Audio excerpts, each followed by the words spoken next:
Hello, Fran here at New Testament Explained. This is the final video in my series on signs in John's Gospel.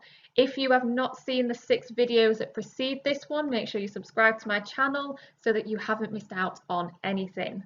This video goes over Jesus raising Lazarus from the dead, and it occurs in John chapter 11 verses 1 to 44. So this is quite a big passage. As always, what I will go through in this video is the context of the passage, its meaning and significance, before finishing off with the overall message. When it comes to context, there are 3 things that you need to know. The first is the timing of this miracle. The miracle takes place just before the death and resurrection of Jesus, and this sign is actually the immediate cause of Jesus being put on trial. The second thing you need to know is, who is Lazarus? Lazarus was a friend of Jesus and the brother of Martha and Mary. And finally, it is important to know in terms of context that Lazarus had been dead for 4 days when Jesus arrived at the tomb. This is important because in Jewish belief, the soul leaves the body after 4 days. As you may know, this Bible passage is quite lengthy, and so what I'm going to do is I'm going to draw out key points that are relevant to the topic of signs in John's Gospel, especially if you are studying Edexcel A-Level Religious Studies. However, if you have points and interpretations that are not mentioned by me in this video, please feel free to comment below. In terms of the death of Lazarus then, the first point I'm going to pick out is that this sickness will not end in death. No, it is for God's glory, so that God's Son may be glorified through it. What we can learn from this passage is that it is through God's activity and glory in the world that life can be brought out of death. It is only if Lazarus died that he could be raised. And what this perhaps foreshadows is what is going to happen to Jesus shortly after this point. Verse 11 reads, "Our friend Lazarus has fallen asleep, but I am going there to wake him up." Now, this is a typical misunderstanding of the disciples who take this literally and think that Lazarus has fallen asleep. However, this term is used elsewhere in the Bible to mean death. Later in verse 12, we get that his disciples, Jesus' disciples, replied, "Lord, if he sleeps, he will get better." This means that he can be saved, as well as to get well literally. In their confusion, the disciples have actually spoken prophetically. Lazarus will be saved from death. And what's quite interesting in this section of this account is how the misunderstandings actually reveal quite a lot of meaning.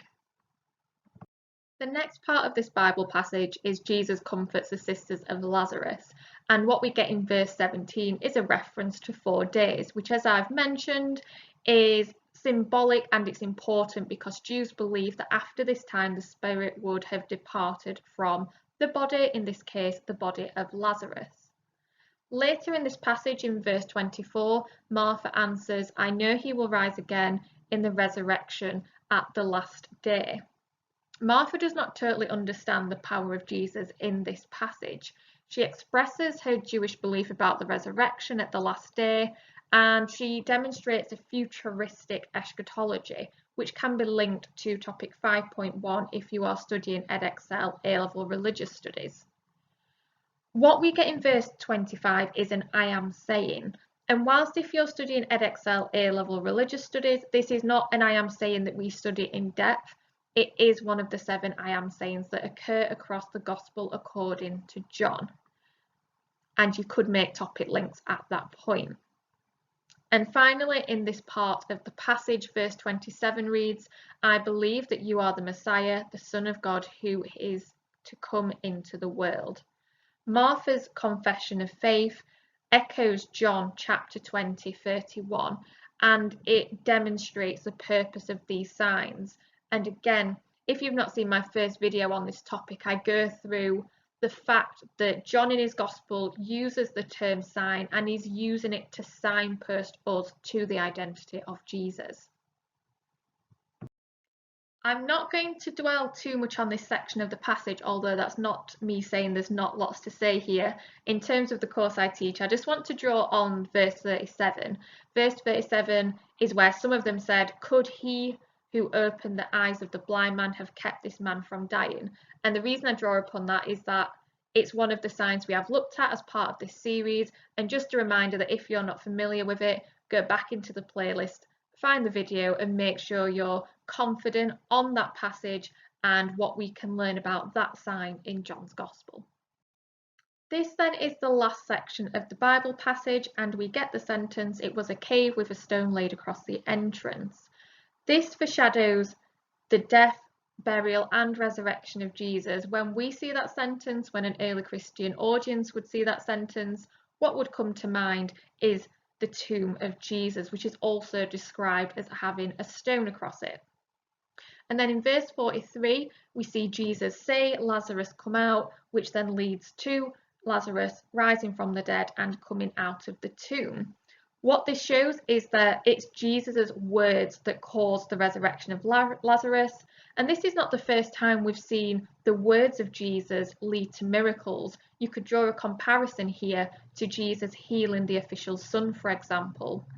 Jesus has therefore given life to Lazarus, and this reaffirms that I am the resurrection of the life I am saying. In terms of the overall message then of this quite lengthy Bible passage, it is that Lazarus's death signals the end of the old Israel. His rising from the dead signals the birth of the new Israel. Lazarus's new life is through faith in Jesus, just as the death and resurrection of Jesus, which will come after this Bible passage in John's Gospel, makes eternal life possible for those who have faith. So again, even in this final sign in John's Gospel, we've got this link to faith which occurs across many of the I am sayings and reaches back as far as John's prologue. Thank you then for watching this final video in the series on signs in the Gospel according to John. Subscribe to the channel to make sure that you've seen all of the 7 videos and that you don't miss out on any of my broader videos concerning the New Testament. As always, thank you for watching.